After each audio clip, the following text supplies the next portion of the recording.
Amanhã, vamos embora. Nossa, Não. mas amanhã é tarde, filho. Ah, então tá bom, Então, agora. pode falar. Não, então, eu tenho um pouco de vergonha também, né? Mas Mas não, Wanda, eu queria aqui na presença da senhora pedir a sua autorização para namorar a sua filha, a Sueli, porque eu gosto muito dela e eu quero fazer ela feliz. É só namorar que você quer? Não, namorar, casar, ter uma vida com ela. Agora essa parte que ela E os filhos? Os filhos com certeza, né? Tem que ter. É só namorar que você quer? Tem que filmar. A pose de mãe É séria. registrado, né? Tem que registrar o momento.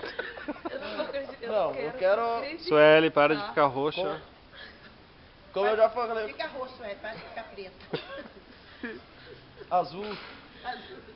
Mas como eu já falei pra ela, a minha intenção com ela, assim, porque desde quando a gente se conheceu, eu senti uma coisa bem forte por ela. Uhum. E a intenção com ela é uma vida. Mesmo sendo novo. Assim, novo, entre aspas. Porque O cara já eu tá tenho em mente muita capengando, coisa, já muitos fala que é planos, novo. e eu quero ela nos meus planos e no meu futuro, Ai, no meu que bom, presente. graças a Deus. Quando que vai ser isso? Quando que nós vai comer churrasco?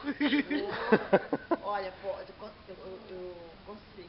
Ai, isso aí. Edita. Essa parte.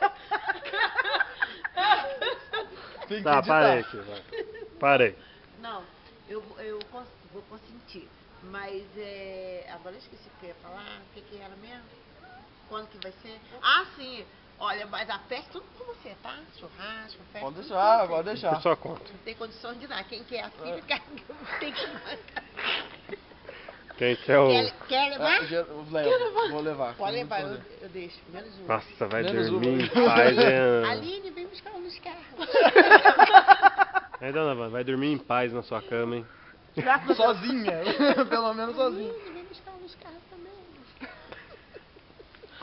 Pronto? Dá uma bexiga pra finalizar aqui a foto. Mas é agora, Sueli. O que que tem? Agora pede mãe? ela, pede ela. Agora Sabe você, que ela você Quer saber fala. se eu quero? É. Ah, é o que tem pra hoje, né, mãe? Sueli, você já tá... Já Tá tá. ligada, Batendo. velho? Falei pra ela. Ai, Você tá batendo a idade, O não. pessoal falou assim, Todo mundo. você A portinha vai tá fazer a batendo. A Sueli, namorada dela, tu ficou assim, hã? Sueli, acorda pra vida que você não tem 17 outra vez, não. Tá 17 bom. outra vez, não, tá? Eu quero, mãe. Quer? Então tá, pode ir. Não pode ir. Que mãe é essa? Calma. Que mãe boa. Eu quero namorar, mas eu quero continuar dormindo na sua cama ainda. Depois que começou a namorar, a gente esquece a cama da mãe. esquece Não, da mas cama, eu falei que eu não ia esquecer, né? Não. Nossa, vai levar a Não, cama mas tá junto, bem, hein? tá bom. Leva a cama, compra outra cama pra sua Obrigado, mãe. dona Wanda. Nossa, Finaliza com um beijo. É. Ai, meu Deus. Finaliza logo, vai, Thiago. Pega essa cena. Isso. E agora? Ah, é só isso? ela vai me matar. Já tá liberado já pra namorar. Não, mas e agora? Acabou.